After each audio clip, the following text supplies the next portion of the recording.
Your wife burns rice. My son will starve with a woman who can't even boil water properly. My mother-in-law announced at Sunday dinner, her voice carrying across the table with practiced cruelty, while my husband's sisters giggled behind their napkins like it was the funniest joke they'd heard all week. I don't understand why you married someone so useless in the kitchen. A woman who can't cook is barely a woman at all. I smiled and cleared the plates as I'd done for 3 years of these dinners, saying nothing, defending nothing, because my husband Marcus sat beside me in silence every time, never once standing up to tell his family they were wrong. What none of them knew, what I'd kept secret through 3 years of humiliation, was that I wasn't a woman who couldn't cook. I was a classically trained chef who'd graduated top of my class at the Culinary Institute of America, and the burned rice they mocked was a deliberate choice to see if anyone in this family was worth my real cooking. The test had started on our 3rd date. Marcus had brought me to his parents' house for Sunday dinner. Too early in a relationship, I'd thought, but he'd insisted his family was close and wanted to meet anyone he was serious about. I'd offered to bring something. His mother, Evelyn, had suggested a simple rice dish. Nothing fancy. Let's see what you can do with basics. It had felt like a test even then. So I decided to run a test of my own. I'd deliberately overcooked the rice. Not burned exactly, but mushy, stuck together, clearly the work of someone who didn't know their way around a kitchen. I'd wanted to see how the family would react to imperfection. The reaction had been vicious. Evelyn had made a face like she'd bitten into something rotten. Marcus's sisters, Dominique and Priscilla, had exchanged looks of superiority. His father had pushed the rice to the side of his plate without comment. And Marcus? Marcus had said nothing. Not a word in my defense. Not even a polite acknowledgement that I'd made an effort. I'd learned everything I needed to know about this family in that single moment. A smarter woman would have walked away. Instead, I'd married him. Why? Because I was 26 and in love and convinced that Marcus was different when we were alone. He was kind, attentive, seemingly devoted. I'd told myself his silence at family dinners was just conflict avoidance, not agreement. I'd told myself a lot of things. The Sunday dinners continued after our wedding, and so did the mockery. Every week, Evelyn found new ways to criticize my cooking, even when I wasn't the one who'd prepared the meal. I made this roast, Evelyn would announce, presenting a perfectly adequate but uninspired piece of meat. Since we all know Elena can't manage anything beyond toast. The sisters would laugh. Marcus would eat in silence. And I would clear plates and wash dishes and smile until my face ached. I never cooked for them again. Why would I? They'd already decided who I was. Proving them wrong wouldn't change anything. It would just give them new ammunition. Oh, so now she thinks she can cook? After years of admitting she's hopeless? Someone's getting ideas above her station. I knew how it would go. So I kept my secret.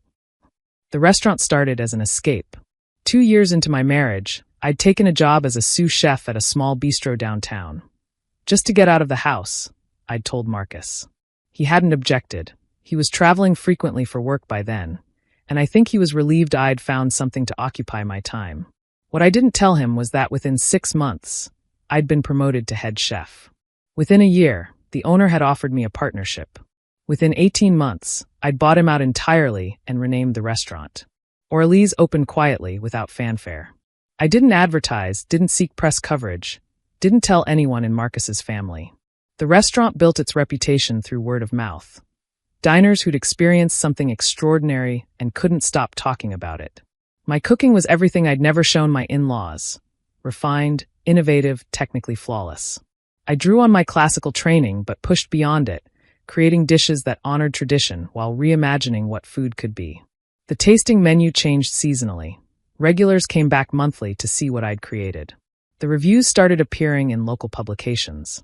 Then regional ones. Then national food magazines. Still, I said nothing at Sunday dinners. I hear there's a new restaurant downtown, Dominique mentioned once. Supposed to be impossible to get reservations. Some woman chef, probably sleeping with a critic. I smiled and cleared the plates. The Michelin inspector came on a Tuesday in November. I didn't know it was an inspector at first. They travel anonymously, posing as regular diners.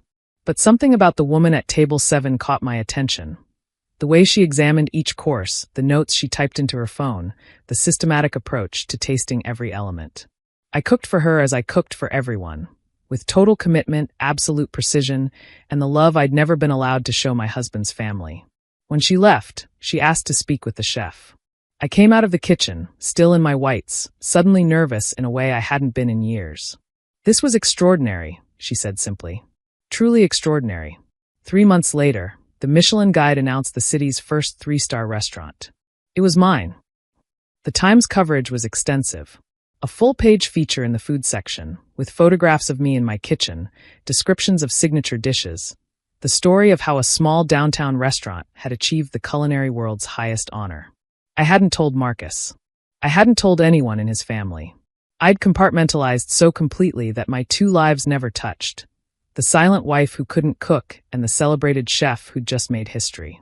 The morning the paper came out, Marcus was sitting at the breakfast table when I came downstairs. He was holding the Times. My face stared up from the front page of the food section. "Is this you?" His voice was strange, not angry, not proud, something unreadable. "Yes. You own a 3-star Michelin restaurant." "Yes. You've owned it for 3 years." "Yes. And you never told me." I sat down across from him, suddenly exhausted by 3 years of silence. "Would you have believed me? Would your mother have believed me? I've spent 3 years being told I can't boil water, Marcus. 3 years of your family mocking me while you sat there saying nothing. I never thought they were serious. They were serious. And so was your silence." I gestured at the newspaper. "This is who I actually am. This is what I can actually do. But you never asked. You just accepted their version of me because it was easier than standing up to your mother." Marcus stared at the paper, at my picture, at the glowing review describing dishes he'd never tasted. "I didn't know. You didn't want to know. There's a difference." He drove to his mother's house that afternoon. I didn't know what he was planning. Part of me assumed he'd join them in mockery. Some new angle about how I'd deceived everyone. How the whole thing must be a scam.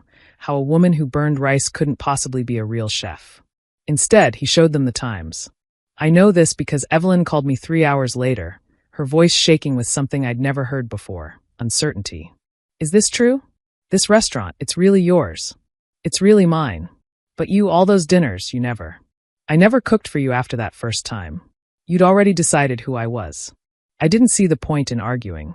But why didn't you tell us? Why did you let us believe? I didn't let you believe anything.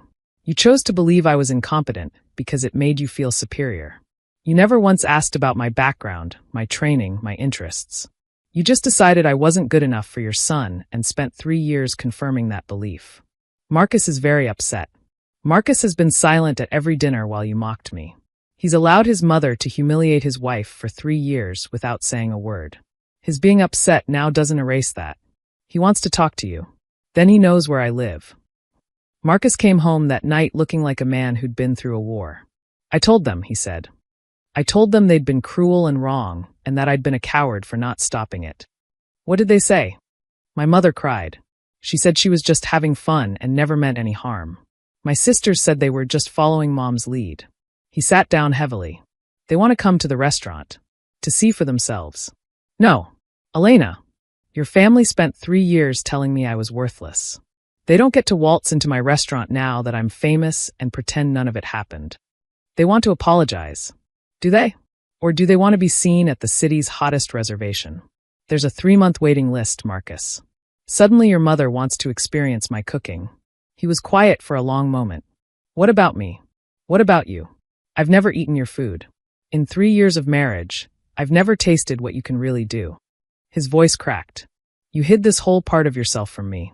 An entire life I didn't know existed. You never asked. I told you I was working at a restaurant. You never came to see it, never asked questions, never seemed curious about what I was doing with my time. You were content with the wife your mother thought you'd married. I want to understand now. Why? Because I'm successful? Because there's a picture in the Times? If I'd failed, if the restaurant had closed and I'd come home defeated, would you have cared then?" He didn't have an answer. The marriage didn't survive. Not because of the revelation, but because of everything the revelation exposed. The years of silence. The fundamental lack of curiosity. The way Marcus had allowed his family's cruelty to become our normal. "I was proud of you," he said the night I asked for a divorce. "I just didn't know how to show it against my mother's expectations. Being proud in private doesn't count if you're silent in public. Your family needed to see you choose me, Marcus. Just once. And you never did. I'm choosing you now. Now it's easy. Now there's a Michelin star and a Times feature, and everyone knows I'm not the woman who burns rice. But I needed you to choose me when it was hard, when all the evidence seemed to support your mother's narrative. That's when it would have mattered. The divorce was finalized 8 months later. Marcus got the house, I got the restaurant. It felt like a fair trade. Evelyn requested a reservation 6 months after the divorce. I saw her name on the books and almost denied it. Then I reconsidered. I cooked for her that night, not out of forgiveness, but out of something else. Pride, maybe. The desire to show her exactly what she'd dismissed for 3 years. The tasting menu that evening included a rice dish, a delicate jasmine preparation infused with saffron, topped with shaved truffle and edible flowers. It was, according to my sous chef, one of the best things I'd ever created. When Evelyn finished the meal, she asked to see me. I came to her table still in my chef's whites, just as I had for the Michelin inspector. She stopped, seemingly unable to find words. I had no idea you could do this. You had no interest in finding out. I was wrong. About all of it. Yes, you were. Can you forgive me? I considered the question carefully. I can understand you. I can recognize that you were protecting your son in the only way you knew how, by trying to control who he married. But forgiveness implies reconciliation, and I'm not interested in that. We're not going to be family, Evelyn. That ship sailed years ago. What about Marcus? He misses you. Marcus had 3 years to stand up for me. He chose silence. That's not a man I can build a life with. I returned to my kitchen, leaving her with the bill and the weight of understanding exactly what her cruelty had cost. The restaurant is busier than ever now. I've expanded to a second location, started a cookbook, been featured in documentaries about women in culinary arts. The woman who burns rice has become a symbol of something larger. The competence that families refuse to see, the potential that gets dismissed, the success that blooms despite disdain. Last month, I received a letter from Marcus. He's remarried, a woman his mother approves of, someone who fits the family mold. He wanted me to know he's sorry, that he thinks about me often, that he's tried to be better with his new wife. I didn't respond. Some chapters closed completely. But I kept the letter, tucked inside my copy of the Michelin Guide. A reminder of where I started, and how far I've come. They said I couldn't cook. Now I'm the city's first 3-star chef. They said I was barely a woman. Now I'm a legend. And the rice? I make it perfectly. I always could.